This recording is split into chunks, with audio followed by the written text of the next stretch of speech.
Olá, seja bem-vindo a mais um vídeo. Meu nome é Carlos. Se você ainda não é inscrito no canal, se inscreva. Aqui a gente conversa de fisioterapia respiratória, sobre uma ou outra doença também fora do universo da fisioterapia respiratória, porque muitas delas trazem complicações ou limitação na condição respiratória. Infelizmente, essa madrugada aí a gente teve o falecimento do Pedro Paulo Rangel. Então, Pedro Paulo Rangel já vinha lutando contra a doença pulmonar obstrutiva crônica já há algum tempo. No fim de outubro, ele foi internado em um hospital no Rio de Janeiro. Já estava em ventilação mecânica invasiva há uma semana e meia mais ou menos. Eu até estava com esperança de correr tudo bem e o ator chegar a ir para casa, né, e viver um pouco mais. Mas infelizmente não foi possível e a causa da morte especificamente não foi divulgada no material que eu li, né? Mas os médicos já falavam, né, que o quadro dele era bem delicado.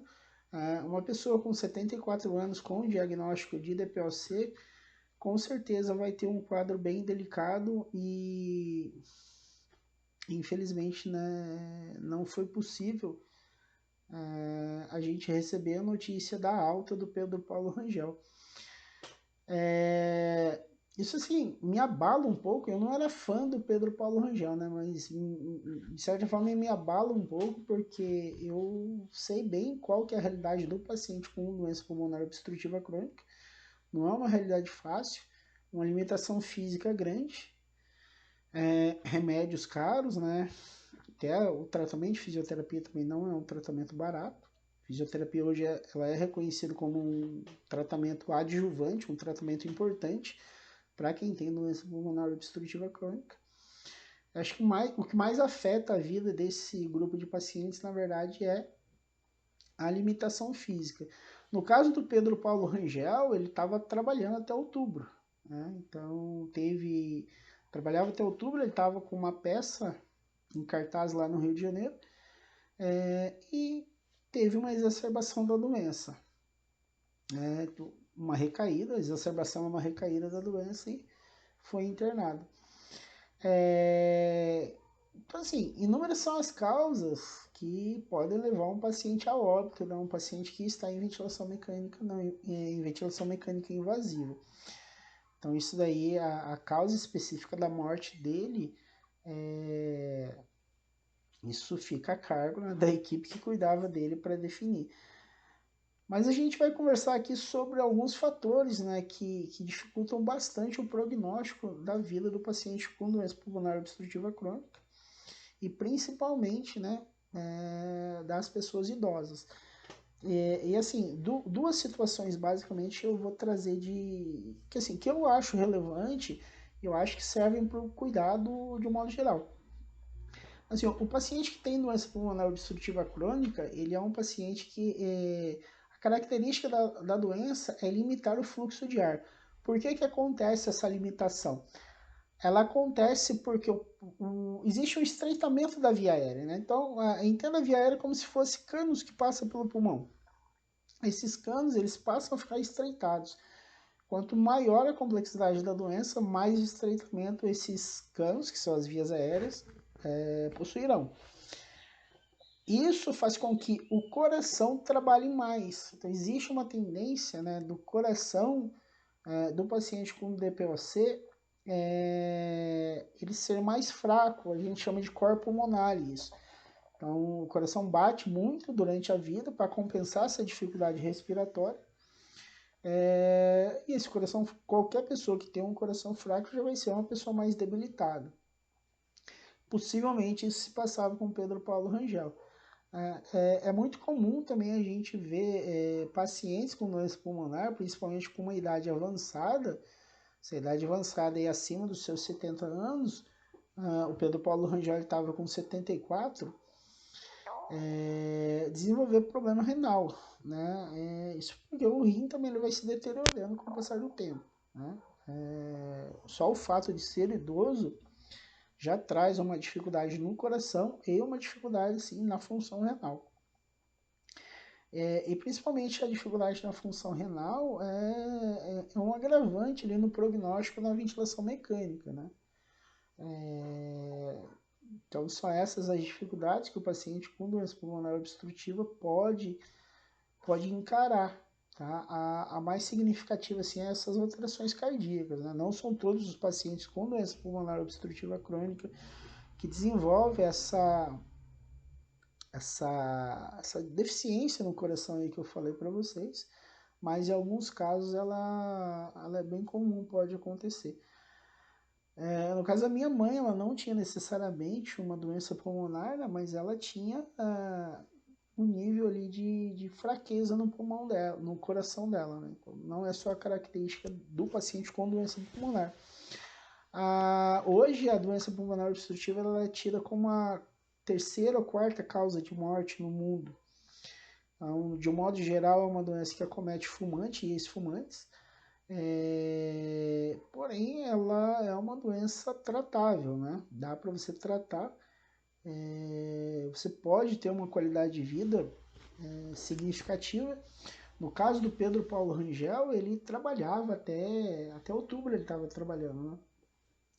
Infelizmente, já pelo fato de ter a doença, né? Porque não é uma doença fácil, ele passou por essa situação de internamento e veio a óbito.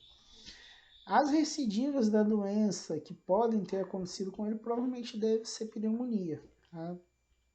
Teve essa pneumonia aí, ele já tinha um corpo fraco, um organismo fraco, e infelizmente não aguentou. E a gente foi brindado com essa notícia que não é uma notícia muito agradável, né?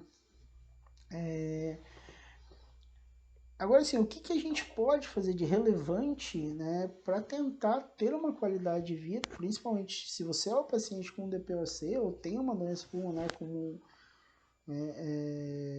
de um modo geral, tem uma doença pulmonar, seja lá qual for, existem alguns cuidados aí para a gente se precaver, principalmente no verão. Aqui em Curitiba tá frio, né, tá um tempo úmido e frio aqui, mas muitas regiões aí tá um tempo quente e seco. Nesse contexto, sempre manter a hidratação do corpo. Qual que é a finalidade da hidratação? Você manter a ingestão de água ideal vai fazer com que você não tenha um ressecamento excessivo das vias aéreas. Ressecamento das vias aéreas tendem a gerar um acúmulo maior de catarro, um acúmulo maior de catarro tende a gerar uma pneumonia. E falta de água gera um problema renal, tá? Então, percebe que algumas coisas assim casam com o que eu falei no início do vídeo, a dificuldade renal, ingestão de água, acho que pouca gente faz uma devida ingestão de água diária, né? Aí a água, quanto de água a gente tem que ingerir, isso é a individualidade de cada um, né? Mas manter essa hidratação. Essa hidratação também ela pode ser mantida como? Ela pode ser mantida com umidificadores. Você pode colocar um umidificador pela sua casa, bacias de água pela casa. Evitar tapete, lavar bem lençóis de cama, cobertas. Bem que coberta não é muita gente que usa nessa época do ano, a não ser aqui em Curitiba. Em Curitiba tá frio, a gente tá tendo, pelo menos eu tô dormindo de coberta. Mas você manter bem essa higiene dessa coberta, né? Porque materiais como tapete e coberta, eles tendem a acumular ácaro e tendem a acumular também muita poeira. Se você inala ácaro e poeira, aquilo vai para o seu pulmão. Tudo que vai para o pulmão, que não é ar, produz catarro. Catarro, sendo produzido em uma via aérea ressecada, gera pneumonia. Pneumonia é a principal recidiva da doença pulmonar obstrutiva crônica. E um outro cuidado aí que gostaria de passar para vocês é manter um nível de atividade, tá? Caminhada, se você tem condições de fazer exercício, faça exercício. E exercício ele é muito benéfico para quem tem doença pulmonar obstrutiva crônica. E o que eu julgo que é um aliado muito grande a quem tem doença pulmonar obstrutiva crônica é esse aparelhinho aqui, ó, que é o Power Breath. Eu gosto muito desse aparelho, é um aparelho bem eficiente para quem tem a doença pulmonar obstrutiva crônica. Ele tem uma perspectiva de melhora de até 75% no primeiro mês de uso. E qual que é, o que eu acho bacana de aparelhos como o Power Breath? Ele aumenta o que a gente chama de força muscular respiratória. Quanto maior a sua força muscular respiratória, maior a sua capacidade de fazer inspiração profunda, como por exemplo isso daqui. É maior essa capacidade do paciente. Quanto maior essa capacidade, significa que uma força muscular respiratória maior você tem. E a força muscular respiratória ela é proporcional ao diâmetro de abertura do alvéolo. Quanto maior o alvéolo, mais fácil do oxigênio passar para a corrente sanguínea e, consequentemente, você ter uma oxigenação melhor. Tá? Claro, dentro de alguns parâmetros, alguns padrões de complexidade da doença que o paciente tem. E o Power Breath proporciona isso. Tá? Eu particularmente adoro esse recurso, trabalho com ele. Então são essas algumas orientações que eu gostaria de deixar para vocês. Se você é paciente que tem doença pulmonar obstrutiva crônica, se cuide, siga essas orientações que eu deixei para vocês no vídeo, siga as orientações do seu profissional. Se você ainda não é inscrito no canal, se inscreva, compartilhe esse vídeo com o máximo de pessoas, principalmente se for uma pessoa que tem doença pulmonar obstrutiva crônica. Agradeço você ter assistido o vídeo até aqui. Né? Se assistiu, se inscreve aí e aguarde o vídeo de amanhã, assista o vídeo de ontem. Tá joia? Então um abraço e até o próximo vídeo.